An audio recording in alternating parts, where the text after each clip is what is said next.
역대하 5장 1절에서 14절에 있는 말씀으로 성전에 임하시는 하나님이라는 제목으로 말씀을 나누겠습니다.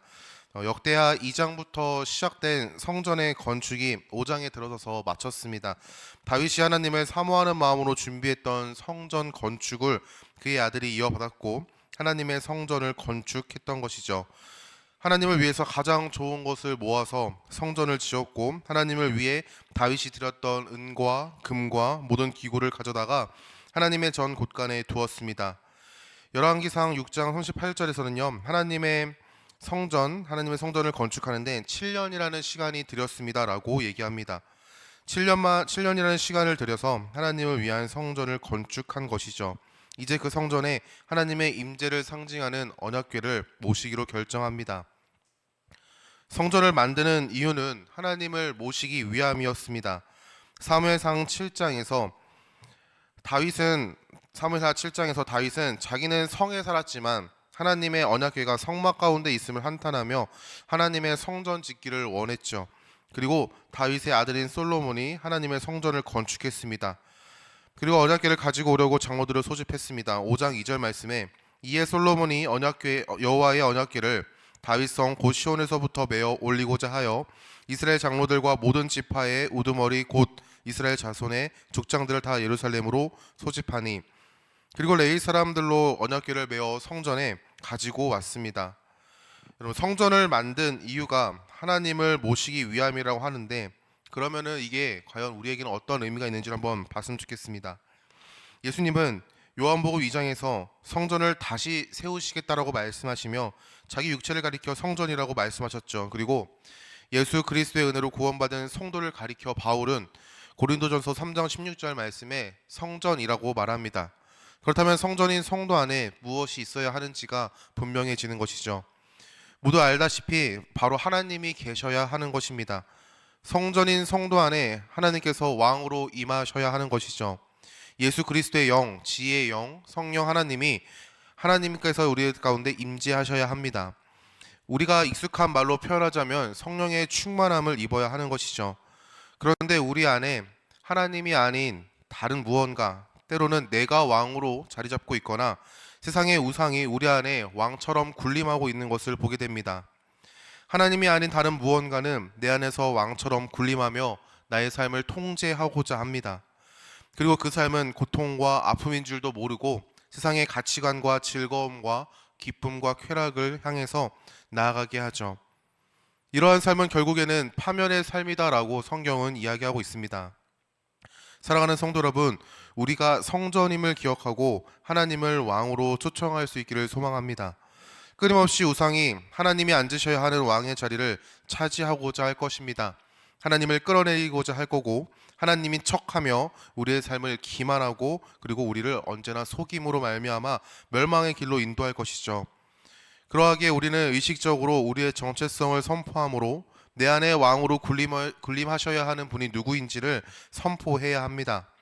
우리의 선포는 단순한 허공에 외치는 소리가 아니라 우리는 그 외침을 통하여 우상에 대한, 우리의 왕의 자리를 빼앗고자 하는 우상에 대한 대적의 외침이고 하나님의 은혜를 간구하는 우리의 처절한 외침임을 기억해야 합니다. 하나님의 성전 되시는 성도 여러분, 하나님을 왕으로 모시는 오늘 하루가 될 수 있길 소망합니다. 그렇다면 우리 안에 하나님이 임재하고 계신다라는 사실을 어떻게 확인할 수 있을까요? 우리의 삶에 하나님의 다스림, 임재가 주어질 때 우리의 삶의 모습을 통하여 하나님의 모습이 드러나게 됩니다. 그 모습은 우리의 감사와 찬양의 모습으로 드러나는 것이죠. 오늘 말씀에 하나님의 언약궤를 레위 사람들이 메고 들어올 때 이스라엘 회중이 하나님의 궤 앞에 양과 소로 제사를 드렸다라고 얘기합니다. 6절 말씀에 솔로몬 왕과 그 앞에 모인 모든 이스라엘 회중이 궤 앞에서 양과 소로 제사를 드렸으니 그 수가 많아 기록할 수도 없고 셀 수도 없었더라. 그 제물의 수가 많아서 기록할 수도 없고 셀 수도 없었다라고 얘기합니다. 하나님의 임재에 대한 감사와 경외를 표현했는데 그 수가 너무나도 많았다라고 성경은 얘기하죠. 우리 안에 하나님께서 왕의 자리에 앉아 계실 때 성도의 삶에는 감사가 넘칩니다. 이 감사는 하나님을 향한 감사의 고백과 더불어 이웃을 향한 감사의 고백으로 드러나는 것이죠.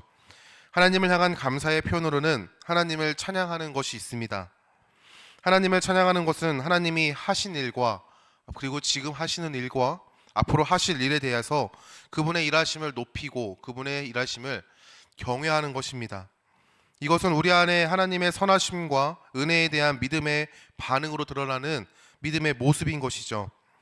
하나님의 언약궤가 들어설 때 노래하는 레위 사람들이 하나님을 찬양했다라고 고백합니다. 역대하 5장 12절과 13절 말씀에 노래하는 레위 사람 아삽과 헤만과 여두둔과 그의 아들들과 형제들이 다 세마포를 입고 제단 동쪽에 서서 지금과 비파와 수금을 잡고 또 나팔 부는 제사장 120명이 함께 서 있다가 나팔 부는 자와 노래하는 자들이 일제히 소리를 내어 여호와를 찬송하며 감사하는데 나팔 불고 재금 치는 모든 악기를 울리며 소리를 높여 여호와를 찬송하며 이르되 선하시도다 그의 자비하심이 영원히 있도다 하매. 하나님을 향한 감사가 넘칠 때 우리의 입술에는 하나님을 향한 찬양이 넘칩니다. 하나님을 찬양하는 우리의 입술은 우리 안에 하나님의 임재가 주어질 때, 성령의 충만하심이 허락하여질 때 자연스럽게 당연하게 고백되어지는 우리의 믿음의 고백인 것이죠. 또한 이웃을 향한 감사로 하나님의 놀라우신 임재가 증거됩니다. 이웃을 향한 감사는 나눔과 배려와 헌신과 충성과 사랑으로 드러나는 것이죠. 이웃과 가족이나 가족, 친구, 그리고 직장 공동체에서 만나는 모든 사람들을 향하여 우리가 드러내는 그 반응의 모습은 하나님의 선하심을 드러내는 모습이 될 것입니다. 하나님의 임재 가운데 이웃을 향한 우리의 반응은 자기중심적이지 않습니다. 내 감정대로 반응하지 않고 내 마음대로 행동하지 않죠. 다름 앞에서 이해와 공감으로 반응합니다. 이러한 모습은 하나님의 풍성하신 은혜 안에서 만난 사람들임을 전제하며 드러내는 우리의 사랑의 반응인 것이죠. 바울은 이러한 모습에 대해서 성령의 9가지 열매, 사랑, 희락, 화평, 오래 참음, 자비, 양선, 충성, 온유, 절제로 표현했습니다. 우리 안에 하나님의 임재가 가득할 때 우리의 삶에는 이웃을 향한 사랑이 드러납니다. 하나님이 임재하신 성전된 성도의 삶은 하나님의 성품을 드러내는 것이죠. 그렇다면 우리의 삶을 돌이켜보면 좋겠습니다. 나의 삶에 하나님의 임재하심이 증거되고 있는지 말이죠.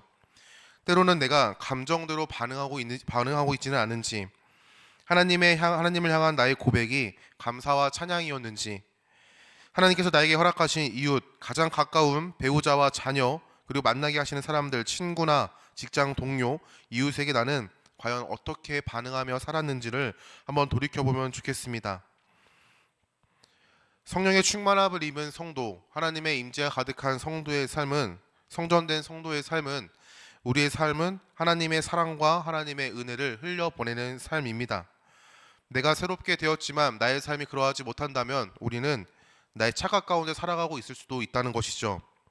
부끄러운 이야기지만 저의 삶을 돌이켜보면 하나님의 임재로 충만하지 않을 때 사람을 향해 가시돋친 말들을 했던 것 같습니다. 제가 세웠던 기준들, 제가 가지고 있는 경험들, 제가 가지고 있는 지식들을 가지고 용납하고 품어야 되는 것이 먼저임은 알지만 그러지 못하고 선을 긋고 대적하고 부정했던 것 같습니다.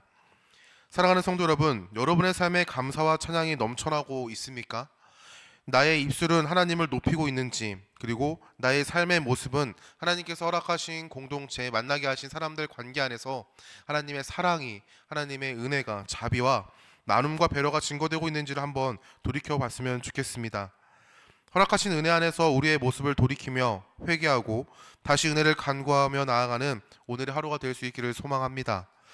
하나님의 임재가 충만한 우리의 삶을 통해서 하나님은요, 영광 받으십니다. 그리고 우리를 통해 세상에 하나님의 영광이 드러나는 것이죠. 우리의 구별된 삶, 성경에서는 거룩한 삶이라고 말하는 구별된 삶을 통하여 하나님의 영광이 하나님을 모르는 세상 가운데 증거됩니다. 13절에 하나님을 찬양할 때 하나님의 전에 구름이 가득했다라고 말합니다. 그리고 14절 말씀이 이렇게 얘기하죠. 제사장들이 그 구름으로 말미암아 능히 서서 섬기지 못하였으니 이는 여호와의 영광이 하나님의 전에 가득함이었더라. 하나님의 임재가 가시적으로 드러났습니다. 하나님의 임재 가운데 세상은 하나님의 영광을 보았던 것이죠. 하나님은 성전되는 성도의 마음에 충만함으로 임재하셔서 성도의 삶을 통해 세상에 하나님의 영광을 드러내십니다.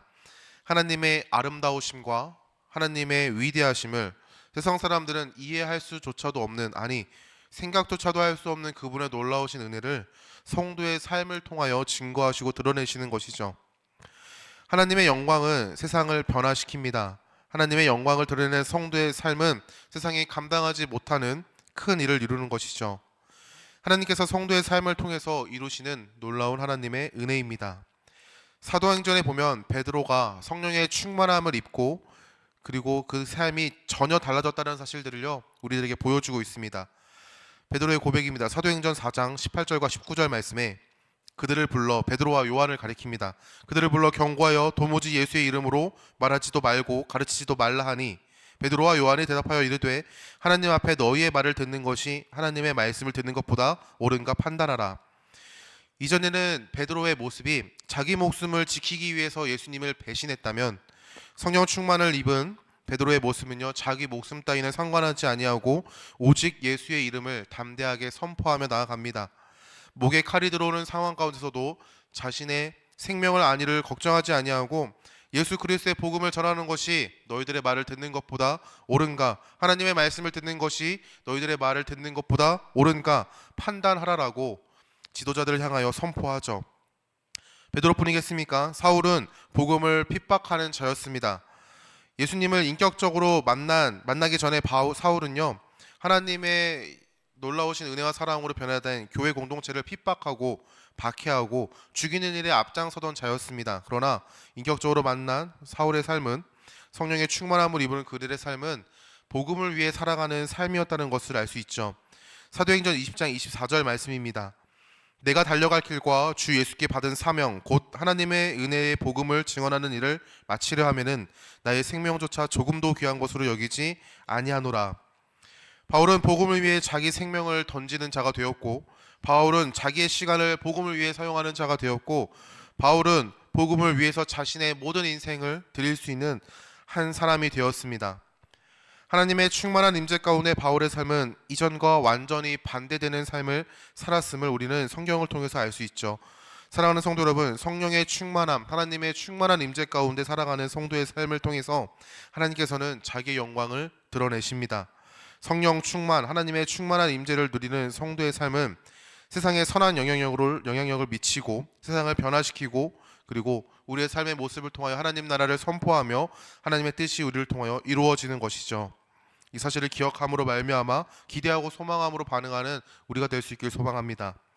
말씀을 마치겠습니다. 예수님은 자기를 가리켜 성전이라고 말씀하셨습니다. 바울은 예수 그리스도의 은혜로 구원받은 성도가 성전이라고 말씀했습니다. 성전에는 하나님께서 임재하십니다. 성도의 마음에 성령 하나님께서 찾아오셔서 그 마음 가운데 함께 하시죠.